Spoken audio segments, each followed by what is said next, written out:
ladies and gentlemen, welcome back to the channel. John Moody here with Johnny Learns Gardening.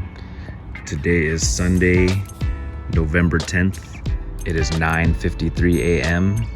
It is just over 50 degrees and it is a rainy day. Tried to get out here. Get that. Could you try again? Quiet, Siri.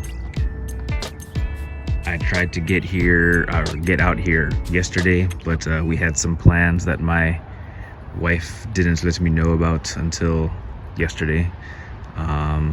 So here I am today. No excuses. Get it done.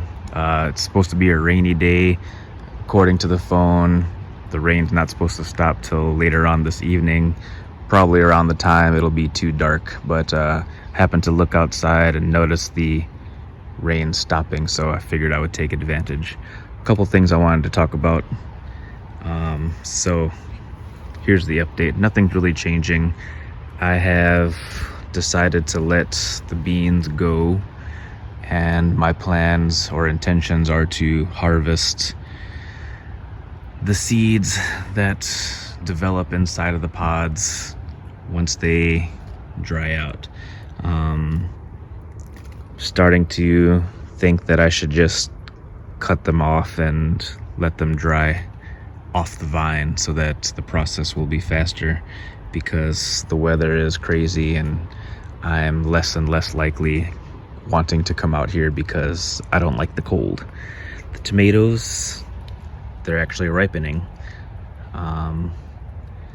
Again, my plan is to just harvest what I got and then prepare the bed for winter. So I will show all that. I do have some more things to talk about that I'd like to discuss with you guys.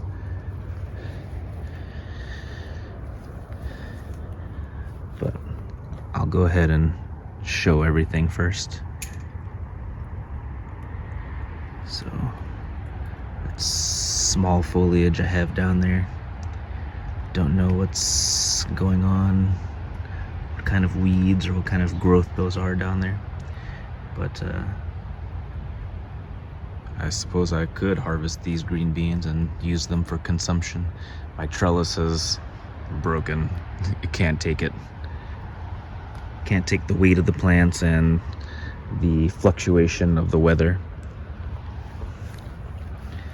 But yeah, I have a lot of tomatoes.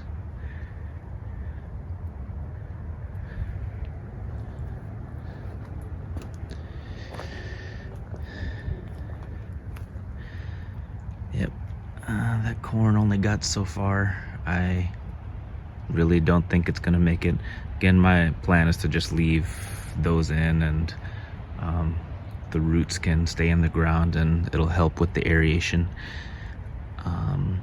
So I suspected that these were tomato plants that have regrown by themselves, but I forgot, and I haven't talked about it in a couple weeks, but I forgot that I planted peppers and they kind of look similar. So I wonder if the pepper plants that I planted are starting to develop. Again, it's probably too late anyway, but yeah.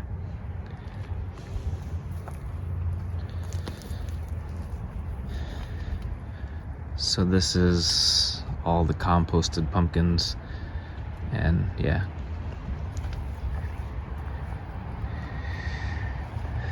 The raised garden bed. I had a bag of topsoil in the shed that I put out here, and then I also had a bag of sphagnum peat moss that I put on here. So whatever I had underneath all that, I just put that on top. I'll go ahead and cut. Oh, that's really dry too.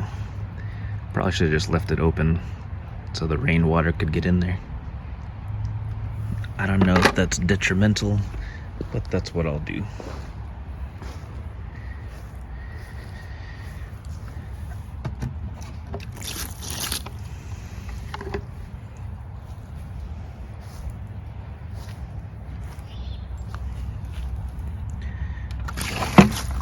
Because yeah, it is all dry and gross looking. But I'll cut here for now and take you to the side of the house, and then I'll come back and say what I have to say. Here we are at the side of the house. I'm really hoping that the stratification process will help this blueberry plant, because it did absolutely nothing all season. And then these cilantro seeds will be harvested very soon. I guess the basil's gone. And then, yeah, all the rest of this. So my plan is to take the soil from these pots and add it into the raised garden bed. That way I don't have to purchase anything. They all have a bunch of organic matter. And then if I decide to use these pots again next year, it'll be significantly cheaper just to buy bags of soil, just enough for this, instead of buying bags of soil to fill up the raised garden bed. But that's it for over here. Let me go ahead and go back to tell you what it is that I have to tell you.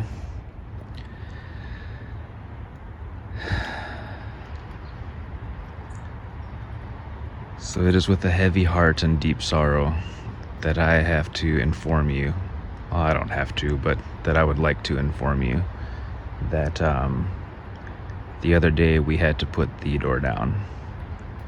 He was having some trouble breathing. It lasted a couple days. He kept coughing as if he had something caught in his throat. My wife later on took him to the vet, and after some tests, they said that he had fluid around his heart. Then they transported him somewhere else and did more tests and said that he had cancer. So it's really rough for me. He was our first dog that we got together. He and Eleanor were our first babies. And it's just, I've had family dogs growing up,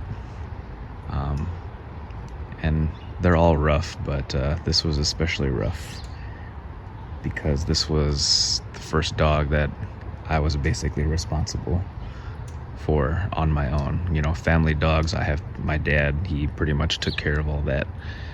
And, but yeah, and I'm very sorry to bring up such a sad subject, but he has been in a few videos, and I only have 24 subscribers, but anybody that has, you know, been following along has seen him in a few of the videos, so I thought that I should share that news with you.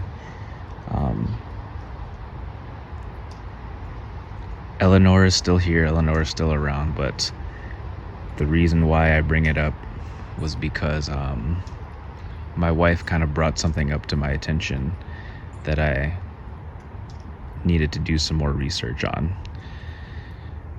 So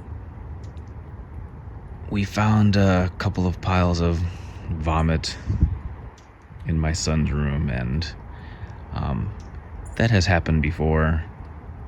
So I really truly believe that it was because she gorged herself with the food. I don't know. I really don't believe that this was the cause. Same with Theodore.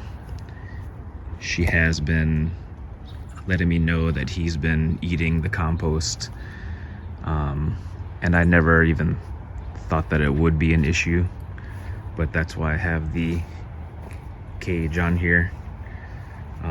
Again, it's very lazily done, and I don't really have a lot of extra money to spend, but I felt like this was a good enough deterrent.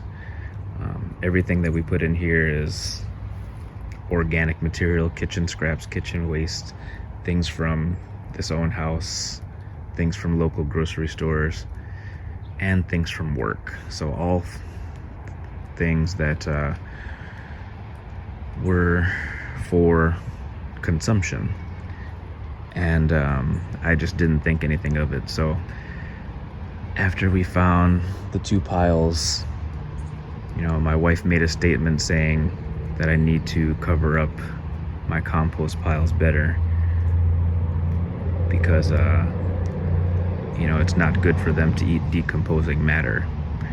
And that made me think, dogs eat a bunch of crazy things all the time. Their stomachs can just handle it.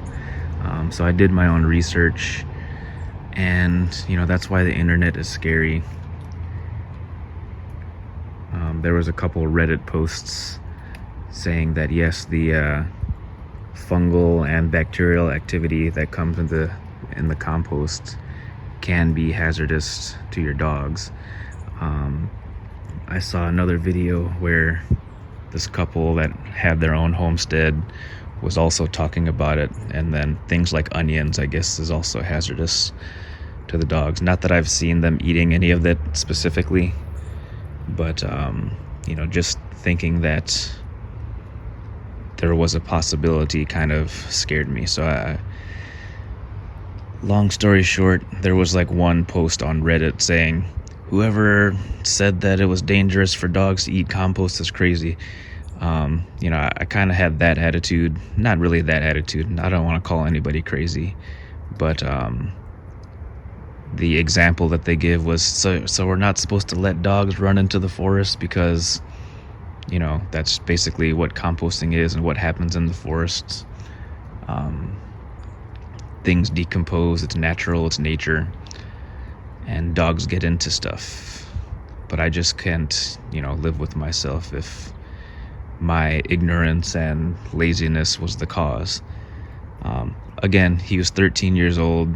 I was Googling life expectancy. His breed was, he was a mixture. His mother was an English setter, which according to Google has a 11-year lifespan.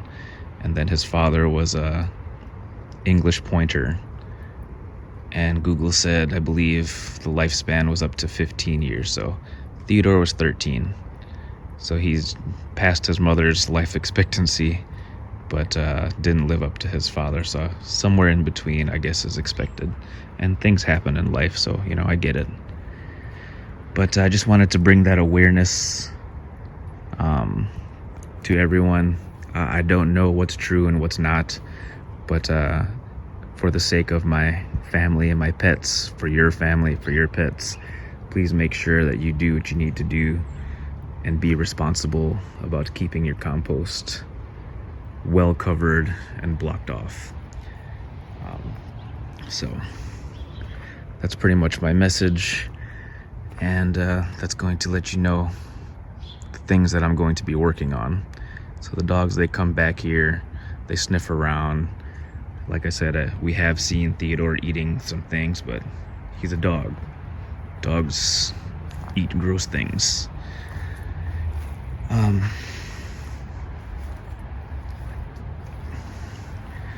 So I'm gonna do what I have to do to block this off, and then do what I have to do to cover that up. But there was another video I saw where, I don't know what farm it was, I think it was a short, but it was how to get your dogs to turn your compost. So this guy, this farmer, was actually telling his dog, he had like 3 big dogs and a big pile, big mound, and was having them run up and down it to basically just stir his compost around. So I mean, I don't know. Like I said, the internet is scary. Some things are okay, some things are not. But that's the point of this channel, is to learn as you go, and for me to share what I'm learning with you. So do I really believe that that was what caused either of their sicknesses? I do not. Could there be a possibility? Sure. But they're not eating, as far as I know, a lot of it. They do come out here at nighttime, and then they stay out here. So I don't know if they're stalking whatever critters are around, or if they're digging through it and eating. So I really don't know. But just the fact that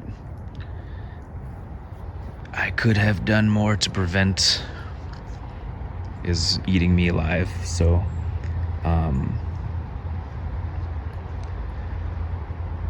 that's my message, folks. Please be responsible. Please don't be lazy. Please protect your animals, your family, your pets. If you have any knowledge about this more than I do, please leave a comment to help me feel better. But that's ultimately the point of this video. So yep, I'll be filling up the raised beds, and I'll be getting leaves from whomever I can to amend the soil and cover it and get it ready for next spring. But I think that this is going to be the final video for this season, at least for the garden updates. I will have other videos hopefully in mind of all the things that I said that I was planning to do. But as far as the garden updates, there's really not much more to say, unless something else comes up next week. But the weather's breaking, and yeah, I understand that these weekly garden updates aren't the most impressive, but and then today's video is kind of depressing, so I'm sorry for that. I don't mean to depress anybody. I almost didn't get this video in, but I did want to at least share that information. Be safe and make sure you take care of your responsibilities and prevent possibilities from occurring with protecting your family and pets. Thank you very much for tuning in. Until next time, take care. Bye-bye.